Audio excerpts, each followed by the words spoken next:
이날 새벽 함께 하나님을 예배하시는 모든 분들 주님의 이름으로 축복합니다. 함께 기도드리겠습니다. 지혜의 하나님, 저희의 무지를 깨달을 수 있는 지혜 주시기를 기도드립니다.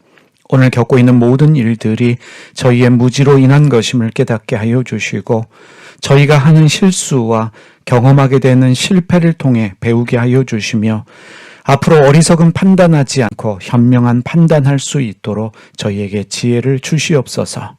무엇보다 저희의 어리석음을 알게 하여 주셔서 하나님과 사람들 앞에서 겸손하게 행동하고 말하게 하여 주시옵소서. 잘난 척하지 않고 살아가게 하여 주시고 똑똑한 척하지 않게 하여 주시며 있는 척 아는 척하지 않고 살아가는 지혜가 있게 하여 주시옵소서. 창조의 하나님, 오늘도 살아가야 할 나를 허락해 주셔서 감사를 드립니다. 살아가는 것이 분명 기쁨이요 축복임에도 불구하고 살아가는 것 자체가 힘든 분들이 있습니다.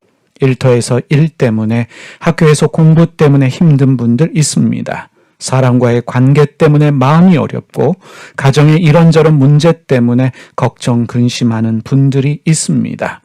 돈 때문에 고통받고 있는 분들도 있습니다. 살아갈 나를 주신 하나님, 살아갈 힘도 주시기를 기도드립니다. 모든 상황과 환경을 견딜 수 있는 힘을 주시옵소서. 문제를 헤쳐나갈 수 있는 용기와 지혜 주시기를 기도드립니다. 해결할 수 없는 일들 가운데 개입해 주셔서 문제가 풀어지는, 해결되어지는 은혜가 있게 하여 주시옵소서. 사랑의 하나님, 빚지지 않고 살아갈 수 있도록 도와주시옵소서. 우리 모두에게 일용할 양식을 주셔서 남에게 나누고 베풀 수 있는 삶을 살아갈 수 있도록 하늘의 복을 내려 주시옵소서. 다른 사람에게 피해를 주거나 손해를 끼치는 일 하지 않게 하여 주시고 억울한 일을 당하지 않도록 우리의 생각을 지켜주시기를 기도드립니다. 우리가 마땅히 있어야 할 곳에 있게 하여 주시고 가지 말아야 할 곳에 가지 않도록 우리의 발걸음을 인도하여 주시옵소서. 많은 말을 하기보다는 침묵할 수 있는 절제가 있게 하여 주시고 다른 사람을 비난하거나 폄하하는 말 하지 않도록 우리의 입술을 지켜 주시옵소서. 평화의 하나님, 오늘도 하늘을 살아갈 때에 하나님의 영으로 충만하게 하여 주시고 하나님의 마음을 가지며 살아가게 하여 주시고 오늘도 하나님과 동행하는 날 되게 하여 주시옵소서. 기쁘고 행복한 날 되게 하여 주시기를 기도드립니다. 영광장로교회에 속한 모든 분들 예수님 닮는 신앙의 삶을 살아가게 하여 주시고 하나님의 생활 방식에 따라 다른 사람들에게 친절하고 너그럽게 대하는 그러한 삶을 살게 하여 주시옵소서. 오늘도 말씀을 통해 우리의 믿음의 깊이와 성숙 더하여 주실 줄 믿습니다. 예수님의 이름으로 기도드립니다. 아멘. 오늘 계속해서 요한계시록 공부하도록 하겠습니다. 오늘 다루어야 될 부분은 요한계시록의 중요한 주제들입니다. 요한계시록에서 다루고 있는, 말씀하고 있는 주제들을 살펴보겠습니다. 먼저 마크 포엘 교수의 현대인을 위한 신약개론에서 요한계시록의 중요한 신학주제 5가지를 살펴보도록 하겠습니다. 요한계시록에서 다루고 있는 중요한 신학주제 5가지입니다. 첫 번째로 드러냄입니다. 요한계시록 1장 1절에 보면 이것은 예수 그리스도의 계시다라고 말하고 있습니다. 계시의 헬라어는 드러낸다는 뜻입니다. 요한계시록은 베일을 벗겨서 그리스도인들에게 하나님에 관한 진리와 그들이 살아가는 세상에 대한 진리를 보여주려고 합니다. 그래서 요한계시록은 부정적이면서 긍정적이다라고 말할 수 있습니다. 다시 말해 소망의 약속이 있는 심판의 메시지를 말하고 있습니다. 이것이 요한계시록의 첫 번째 주제입니다. 드러냄입니다. 두 번째 요한계시록의 중요한 주제는 인간 사회의 타락입니다. 요한계시록은 성도들에게 자신이 사는 세상에 대해 보여주고 있습니다. 특별히 17장에서 요한은 땅의 왕들을 다스리는 큰 성인 한 여자의 환상을 보여줍니다. 학자들은 이 도시를 로마로 규정하고 있습니다. 당시의 로마 제국으로 규정하고 있는데 그 여자는 로마가 7개의 언덕 위에 세워졌던 것처럼 7개 산 위에 자리하고 있습니다. 당시에 로마 제국이 바다를 통제했던 것처럼 여자는 많은 물 위에 앉아 있습니다. 여자가 로마의 큰 번영을 상징하는 것처럼 각종 보석과 아름다운 옷으로 꾸미고 있습니다. 여자는 부러움의 대상이 아닙니다. 우리가 부러워해야 될 그러한 대상이 아닙니다. 여자는 하나님을 모독하는 이름들로 가득한 짐승의 도움을 받으면서 성도들과 예수의 증인들의 피에 취해 술 취한 음녀입니다. 그날이 오면, 바로 심판의 날이 오면 그녀는 버림을 받게 됩니다.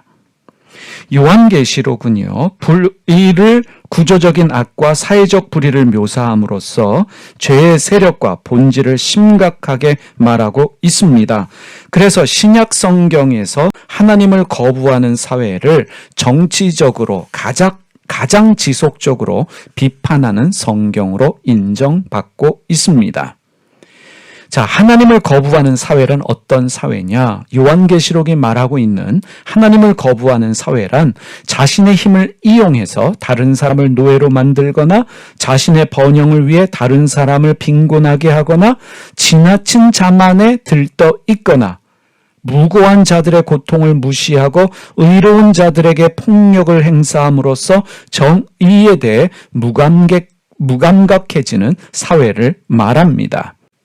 이렇게도 말할 수 있습니다. 하나님께만 속해 있는 권위와 능력을 자기의 것으로 주장하는 사회가 바로 하나님을 거부하는 사회입니다. 이러한 사회에 대해서, 하나님을 거부하는 사회에 대해서 지속적으로 비판하고 있는 성경이 요한계시록입니다.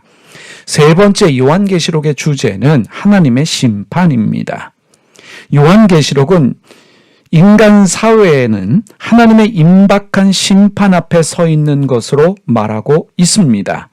하나님의 임박한 심판이 있다라는 것을 말하고 있는데, 이 세상의 타락을 거부한 사람들에게 닥치는 고난은 하나님의 심판과 비교하면 아주 미미하다라는 사실을 말하고 있습니다.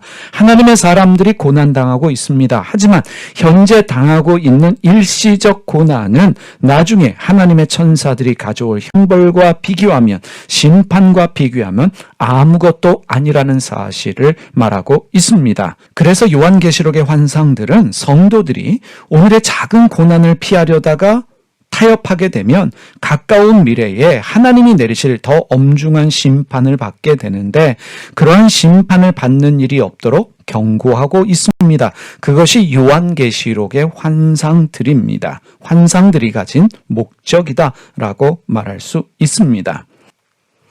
요한계시록의 네 번째 주제는 하나님이 미래를 다스리신다입니다. 요한계시록은 하늘의 베일을 열어 누가 참으로 역사를 다스리고 있는지 알려주며 믿는 자들로 하여금 확신과 소망을 가지게 합니다. 하나님이 미래를 다스리신다, 확신과 소망을 선포하고 있습니다. 하나님만이 역사의 주인이시기 때문에 악의 세력은 절대 승리하지 못합니다. 고난은 단지 일시적인 현상일 뿐입니다.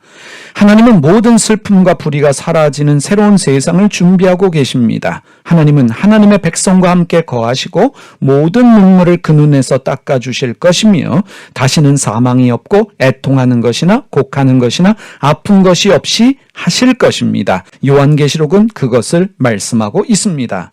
그런데 요한계시록은 이런 일이 일어날 것이다 예고만 하는 것이 아닙니다. 이러한 악에 대한 승리가 예수 그리스도의 죽음과 부활을 통해 이미 우리에게 주어졌다라고 말씀하고 있습니다. 예수님의 사랑을 받고 그의 피로 말미암아 죄로부터 해방되어진 사람들은 결코 고난 때문에 절망하지 않습니다. 왜냐하면 그 결말을 알고 있기 때문입니다.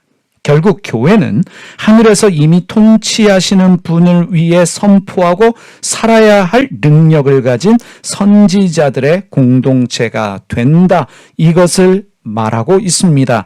요한계시록의 중요한 주제입니다. 하나님이 다스리시고 통치하신다.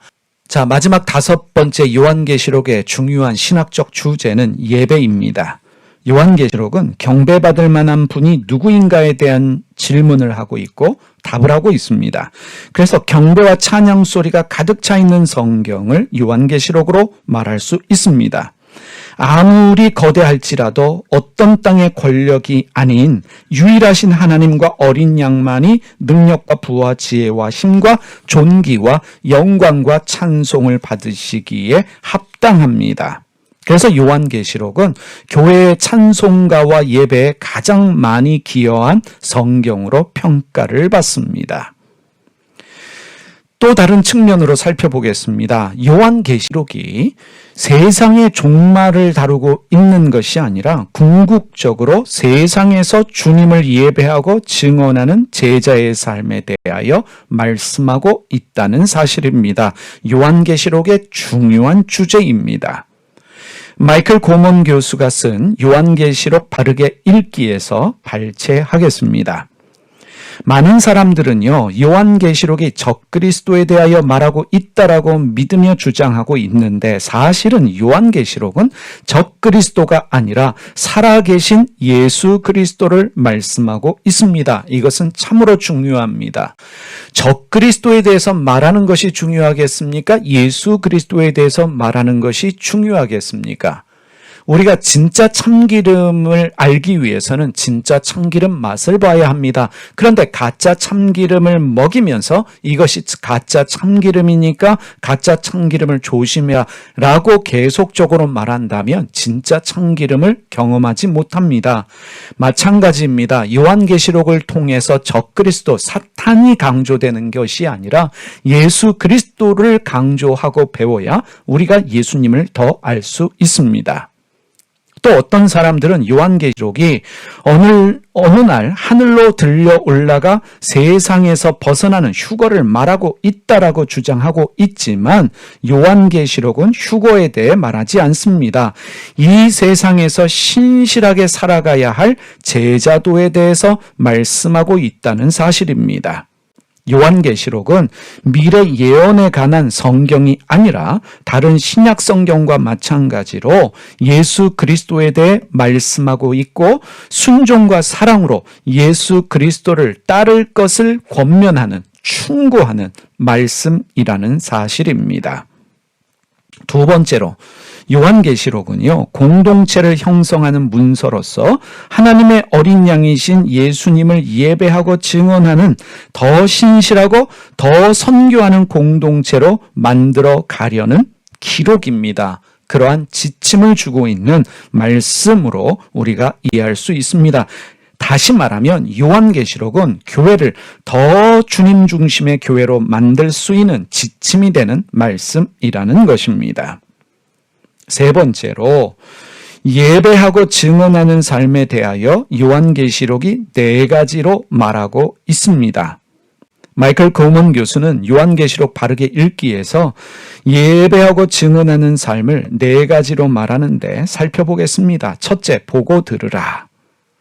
어린 양을 주목하고 그 어린 양 안에서 하나님께 나아가는 길과 또 하나님의 길을 보아야 한다는 것입니다. 또한 교회에게 끊임없이 말씀하시는 성령을 바라보아야 한다.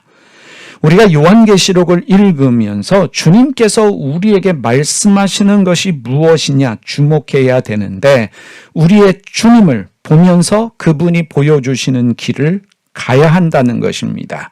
보고 들으라. 예배하고 증언하는 삶의 중요한 첫 번째입니다. 두 번째, 예배하고 증언하라입니다. 이미 언급했지만 요한계시록은 찬송가 예전의 책입니다. 예배를 위한 책이라고 말할 수 있습니다.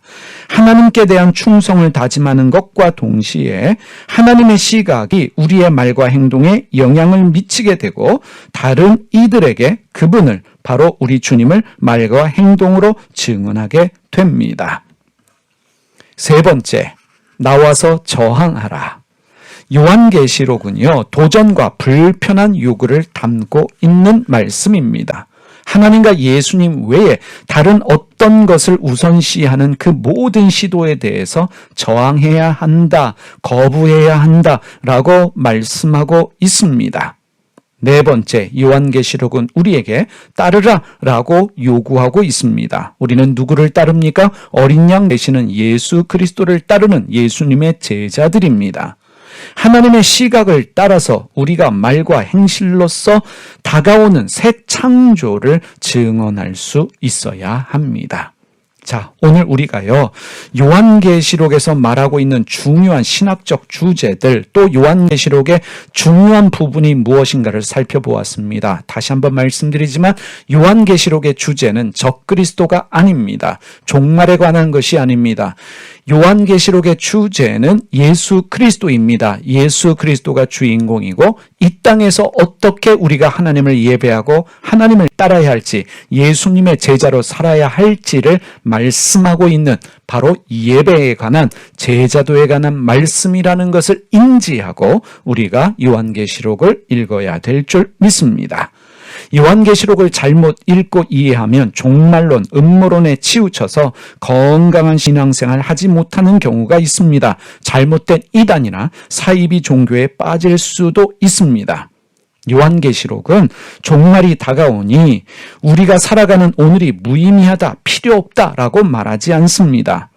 오늘 우리의 일상을 버려야 할 악이다라고 말하지도 않습니다. 오히려 요한계시록은 예수님의 제자로서 이 세상을, 우리가 살아가고 있는 이 세상을 어떻게 살아가야 할지, 이 세상에서 어떻게 주님을 예배하고 주님의 제자로서 살아가야 할지를 도전하고 있다는 것 우리가 명심하십시다. 기도하겠습니다. 살아계신 하나님 아버지, 요한계시록을 통해서 적그리스도 666이 아니라 예수 그리스도와 하나님을 예배하는 것을 발견하고 예배에 대한 은혜를 받게 하시며, 무엇보다 예수님의 제자로서 이 세상에서 어떻게 살아가야 할지를 깨닫고 은혜 받을 수 있도록 우리를 이끌어 주시옵소서. 우리 주님 예수님의 이름으로 기도드립니다. 아멘. 주기도문으로 예배 마치겠습니다. 하늘에 계신 우리 아버지, 아버지의 이름을 거룩하게 하시며 아버지의 나라가 오게 하시며 아버지의 뜻이 하늘에서와 같이 땅에서도 이루어지게 하소서. 오늘 우리에게 일용할 양식을 주시고 우리가 우리에게 잘못한 사람을 용서하여 준 것 같이 우리 죄를 용서하여 주시고 우리를 시험에 빠지지 않게 하시고 악에서 구하소서. 나라와 권능과 영광이 영원히 아버지의 것입니다. 아멘.